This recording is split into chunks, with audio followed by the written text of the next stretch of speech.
5.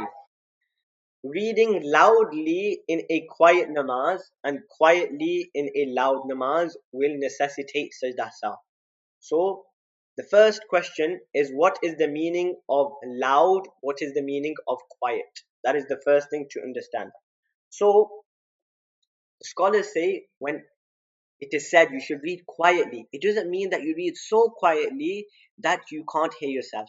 The minimum extent of reading quietly is so that at least you hear yourself, that the voice reaches your ear. That's what quietly means.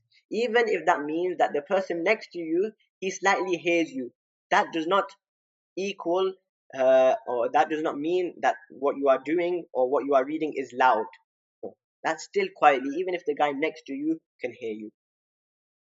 And so that's quietly. Now, the brother that came last week, he was saying that all this time I've been reading quietly to the extent where I've not been able to hear my voice. So there's two things. One is some people think that when it means quietly, it just means you can read in your mind, completely in your mind. Mouth and tongue is stationary, is still, and they're just reading in their mind. In this scenario, prayer will have to be repeated. All those prayers that you read like this will have to be repeated.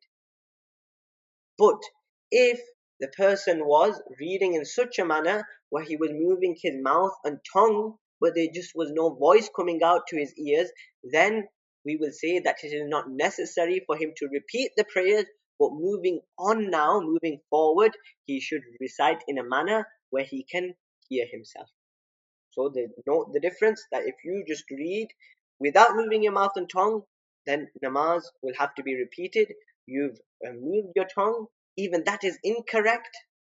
There's no voice. You're moving your mouth, that is incorrect, but you don't have to repeat your salahs again. What it means by reading quietly is that you can hear yourself.